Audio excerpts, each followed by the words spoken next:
Excelente. Sí, doctor, ya. ¿Ya inicio? Ya, ya. Pues hoy vamos a hablar de endometriosis. La siguiente, por favor.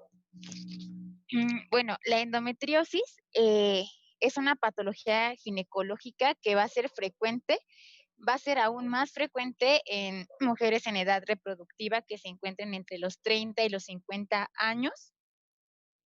Em,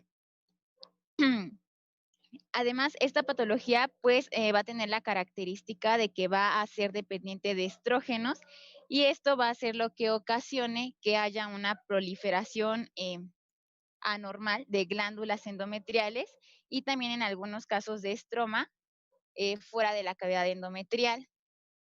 Eh, Esto porque el tejido endometrial va a tener em, de manera anormal una respuesta que va a ser similar a los similar a la que se generaría de manera normal por los estrógenos, pero no va a ser idéntica. Y bueno, va a responder a estrógenos que van a ser producidos tanto de manera endógena como exógena.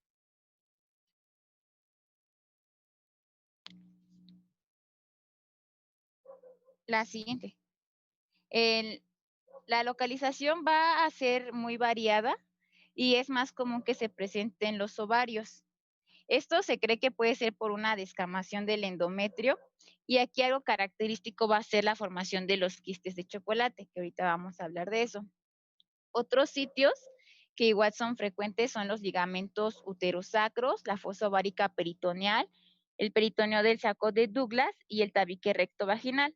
Y hay otros sitios que son aún menos frecuentes, como el ombligo, la cicatriz de episiotomía, el aparato genitourinario y también puede presentarse de manera mucho menos frecuente en pulmón y cerebro. Y en estas situaciones, pues va a haber unas manifestaciones clínicas muchísimo más atípicas de las que son las más frecuentes. Y bueno, aquí en esta imagen pueden ver las localizaciones que ya les mencioné. Ahora, pues dentro de los factores de riesgo se han descrito que la edad, la raza y el estado socioeconómico son importantes, ya que como les había mencionado, va a producirse en mujeres de edad reproductiva con mayor incidencia entre los 20 años, pero la mayoría se encuentra en el rango de 20 a 50 años. Y dentro de la raza, se ha visto que es más frecuente en la raza blanca y en nivel socioeconómico alto. Aquí en los factores genéticos se ha visto que hay una tendencia familiar y esto es muchísimo más frecuente, hasta 6 a 7 veces más prevalente cuando se tiene un familiar de primer grado que ha presentado endometriosis. También situaciones que impiden o que dificultan la salida del flujo menstrual.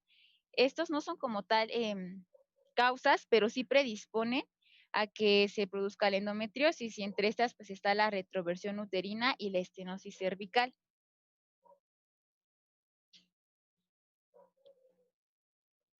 Los factores hormonales, como ya les había dicho, este es probablemente el más importante, ya que el tejido endometriósico ectópico pues va a contener receptores para estrógenos que van a responder de una manera similar.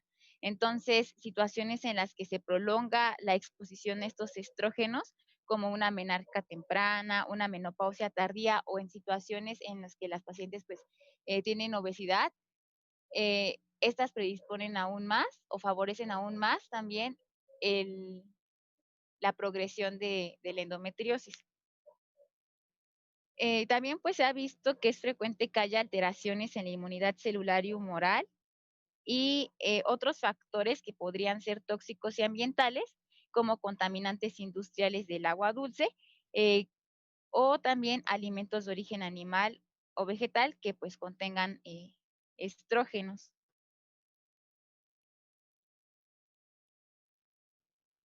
Y estos son, por así decirlo, factores protectores, pero en una bibliografía decía que se ha visto que cuando las mujeres consumen frutas, vegetales verdes y ácidos grasos N3 de cadena larga, hay una reducción del riesgo.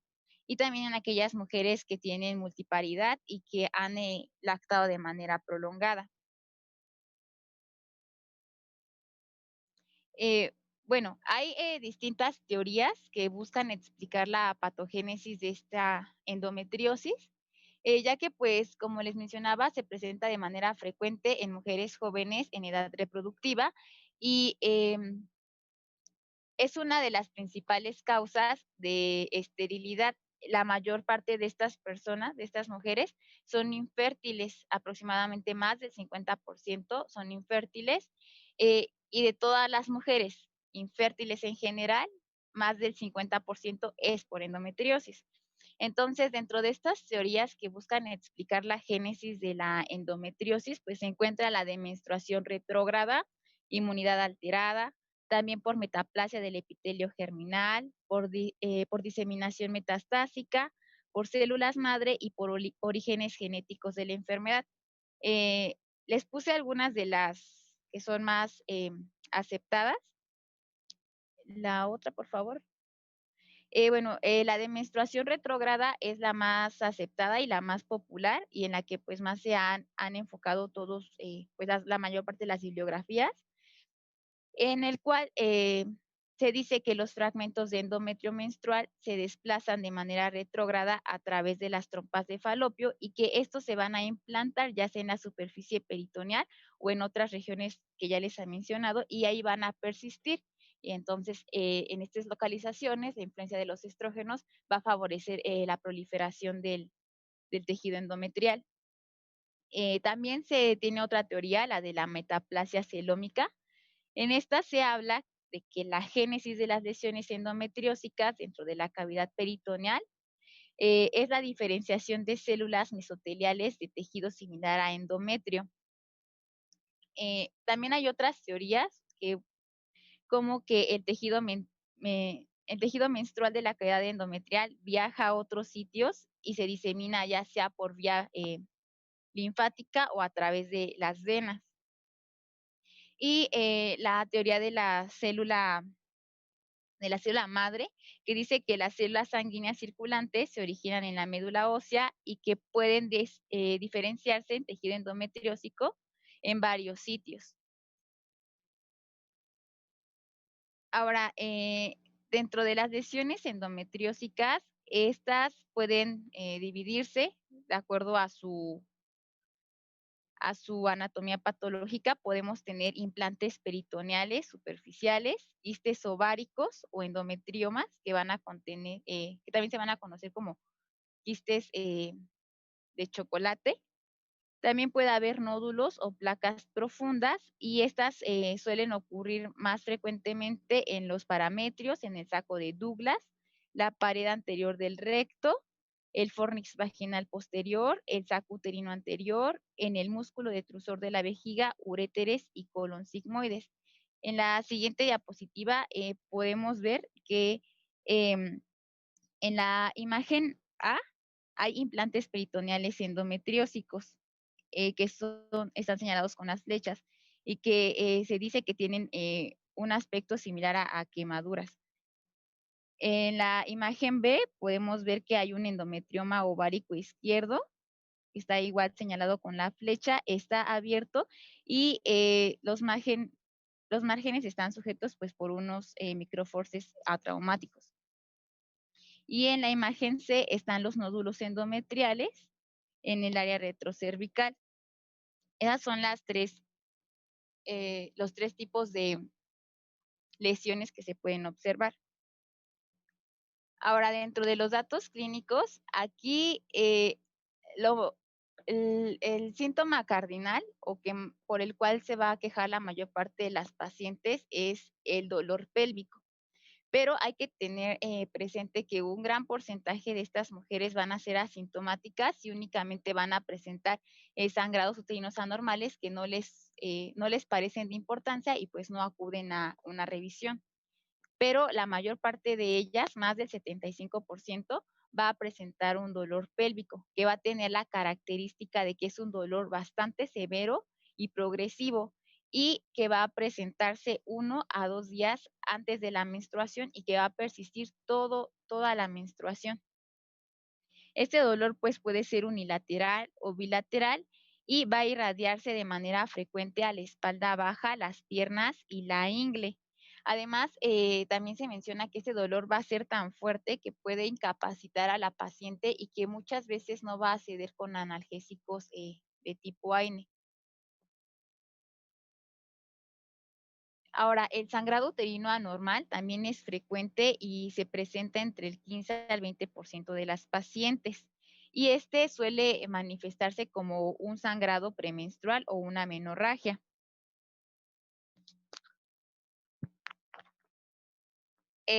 Otros síntomas que también puede presentar estas pacientes son dispareuria y cuando esa se llega a presentar, pues tendremos que sospechar que hay una afectación de los ligamentos uterosacros y que pues esto se va a traducir en que hay una endometriosis profunda.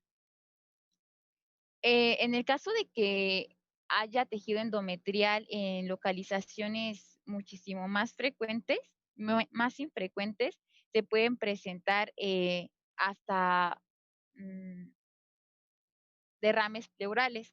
Eh, Otros síntomas que se van a asociar a sistema gastrointestinal y urinario, como dolor abdominal cíclico, diarrea, estreñimiento intermitente, poliuria, disuria, hematuria, entre otras. Pero bueno, de todos estos, los más comunes van a ser la dismenorrea, la dispanuria y la disquesia, que como les mencionaba van a ser muchísimo más evidentes en el periodo menstrual y la mayor parte de todos estos síntomas van a mejorar cuando la mujer esté cercana a la menopausia o cuando la mujer se encuentre gestante.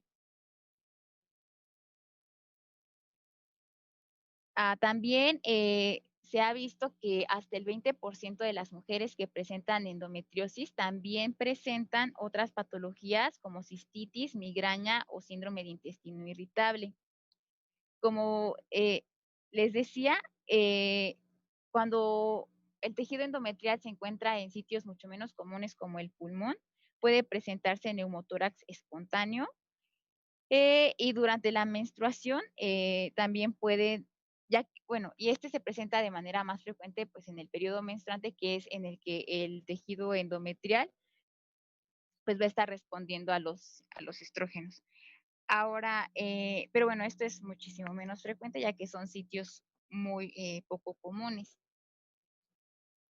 Para el diagnóstico, pues el diagnóstico de certeza va a estar dado por el examen histológico de una muestra que se va a obtener por la paroscopía, pero por medio de la exploración de la historia clínica y de la exploración física, también podemos encontrar que la pelvis se va a encontrar dolorosa, el útero fijo y los ligamentos uterosacros van a ser dolorosos. Entonces, por eso no se recomiendan de manera rutinaria los exámenes pélvicos bimanuales durante la menstruación, porque pues estos pueden llegar a ser muy dolorosos y pues porque el diagnóstico de certeza va a estar dado de manera histológica. Por medio de la ecografía pélvica, este pues va a ser el método de primera línea por muchas ventajas. La principal es que pues va a tener un menor costo y la desventaja es que su sensibilidad y especificidad pues van a depender de un operador que sea experto en este tema. Aquí se pueden encontrar, bueno, en esta imagen podemos ver una ecografía transvaginal. Aquí podemos ver un endometrioma ovárico. Entre sus características principales son los bordes bien definidos y que de manera frecuente van a encontrarse homogéneos y poco vascularizados. Algo importante es que van a ser econegativos y como podemos ver en esa imagen, tienen unos punteados finos en su interior. También en el caso de que se sospeche implantes endometriósicos en el recto sigmoideos, aquí va a ser útil la ecoendoscopía rectal. que va a tener una sensibilidad del 90% y una especificidad hasta del 100%. También se puede utilizar la resonancia magnética, pero esta va a ser más útil para explorar quistes ováricos endometriósicos y endometriosis más profunda.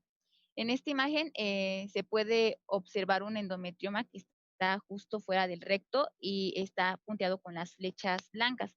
En la parte superior se puede ver que pues este probablemente tenga sangre en su interior. Y como les decía, el diagnóstico de certeza va a estar dado por el examen histológico de una muestra que se va a obtener por medio de la biopsia. Bueno, este es el gold estándar y tiene una sensibilidad del 94 al 97% y una especificidad de entre el 77 y el 85%. Eh, También la laparoscopía diagnóstica no suele recomendarse, bueno, se prefiere que sea una laparoscopía terapéutica, ya que pues si es de manera diagnóstica tiene el inconveniente de que pues es un método quirúrgico y que es invasivo y por lo tanto pues se emplea la laparoscopía preferentemente para el tratamiento.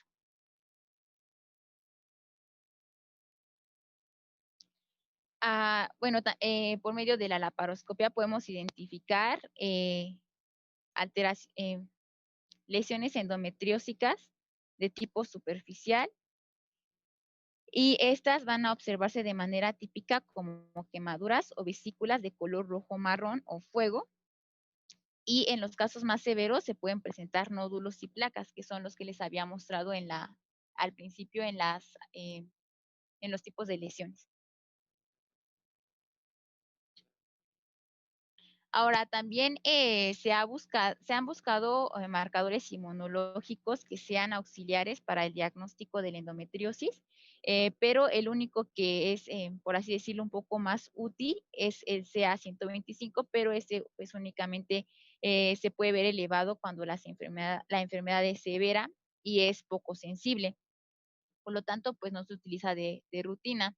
También hay otros marcadores como el CA-19-9, también otros anticuerpos endometriales, se ha buscado también con TNF y con glicodelina A, pero pues de todos estos el que es un poco más útil es el CA-125 y este también puede ser útil para diferenciar un endometrioma de otros quistes ováricos y para poder controlar la respuesta al tratamiento. Ahora, en cuanto al tratamiento, Eh, para llevar a cabo un tratamiento expectante, pues se tienen que tener ciertas condiciones. Debe ser en pacientes que son asintomáticas, pacientes que se encuentren cercanas a la menopausia y que tengan una endometriosis mínima. En el, ca- en el caso del tratamiento médico, pues este va a tener como propósito favorecer la menorrea, controlar los síntomas y frenar la progresión. Hay varias opciones eh, para el tratamiento médico. Y de estas, pues tenemos a los estrógenos y a los progestágenos. Y bueno, se van a utilizar anticonceptivos combinados que van a contener etilestradiol en dosis que van de 25 a 35 microgramos y progestágenos. Y estos pueden ser en diferentes esquemas continuos de una tableta al día. En el caso de que el sangrado intermenstrual, en caso de sangrado intermenstrual, se van a emplear 2 a 3 tabletas y luego se van a disminuir las dosis a fin de mantener una amenorrea que vaya de los 6 a 9 meses. Pero pues como ya habíamos visto en la clase pasada, estos no son muy usados por sus efectos adversos y sus contraindicaciones. Y bueno, lo importante es que deben de utilizarse esquemas combinados. También se puede emplear como alternativa los progestágenos. Estos pueden ser de depósito o orales.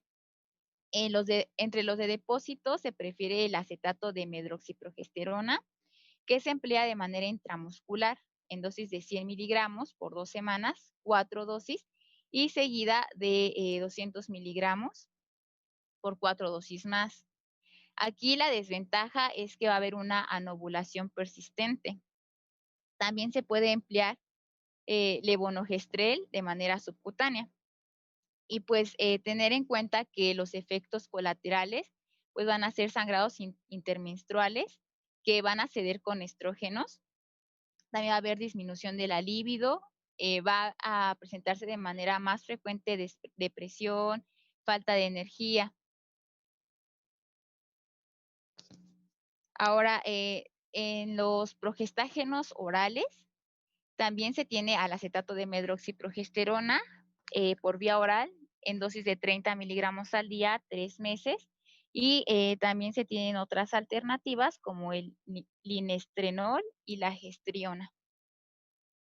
Y estos también se pueden, estos progestágenos también están disponibles para uso intrauterino. Y aquí se va a tener al levonorgestrel. En el caso del danazol, este se emplea en 800 miligramos al día, 4 dosis por día durante 6 meses. Y aquí, en el caso del danazol, tener en cuenta que está contraindicado en embarazo o lactancia, en sangrado uterino y cuando los pacientes presentan disfunción hepática, renal o cardíaca. Y entre sus efectos colaterales está un aumento del peso, resequedad vaginal, acné, hirsutismo y cambios de voz. También se ha empleado terapias con agonistas de GnRH. Aquí se tiene al acetato de leuprolida de depósito y se emplea en 3.75 miligramos cada 4 semanas por 6 meses. Otras alternativas son el acetato de goserelina en píldoras biodegradables de manera subcutánea y estas se emplean de manera mensual. Está también el acetato de nofarelina y aquí dentro de sus efectos colaterales es importante destacar el hipoestrogenismo y que las pacientes suelen presentar bochornos y osteoporosis. También pueden presentar resequedad vaginal, cambios de carácter y cefalea. Y para evitar estos efectos adversos se puede añadir a esta terapia progestágenos como el acetato de medroxiprogesterona. Hay otras opciones que aún se encuentran en investigación y que no se tienen esquemas tan fijos aún, y entre estos están los antagonistas de la GnRH, también los antiprogestágenos como la gestriona, inhibidores de la aromatasa y bueno, los inhibidores de la aromatasa se pueden emplear en endometriosis ya muy avanzada o después de una oferectomía. Y bueno, una bibliografía mencionaba que estos son los de elección en endometriosis en personas posmenopáusicas. Ahora, también se tienen moduladores selectivos de estrógenos y progestágenos que pues aún se encuentran también en investigación. Ahora, dentro del tratamiento quirúrgico, este puede ser de dos tipos, puede ser conservador o definitivo. El conservador, pues se va a buscar en aquellas mujeres que aún tengan deseos de maternidad y va a implicar la escisión o ablación de las lesiones endometriósicas con la intención de preservar el útero y la mayor cantidad de tejido ovárico.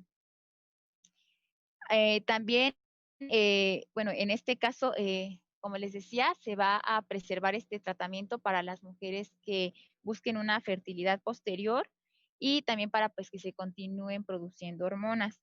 La desventaja es que cuando se emplea un tratamiento conservador, suele haber mayor tasa de recurrencia comparado con la cirugía definitiva, que pues puede ser una histerectomía y esta puede tener o no una oferectomía.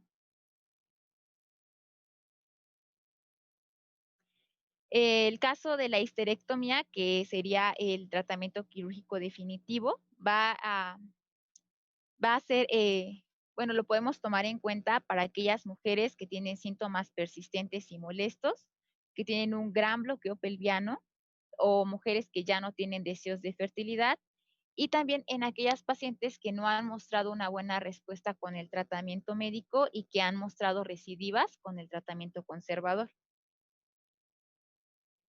La oferectomía, esta se plantea en casos en los que haya una enfermedad anexial extensa y en aquellas mujeres en quienes los riesgos de volver a ser operadas son superan a los riesgos de la menopausia prematura, ya que pues esto también contribuiría a un descenso en las hormonas. Eh, También pues se tendrá que tener en cuenta que la terapia definitiva pues va a tener efectos en la vida de la paciente y pues tendremos que hablarle acerca de que esto, en el caso de que la histerectomía se acompañe de una oferectomía, pues le va a generar una menopausia prematura. Entonces, pues por eso se intenta evitar estas terapias definitivas en aquellas mujeres que son mayores de 40 años. Y bueno, eso sería todo. Ok. A ver, vamos a hacer un análisis de tu presentación. Tenemos 3 minutos. Ponme la primera, doctora.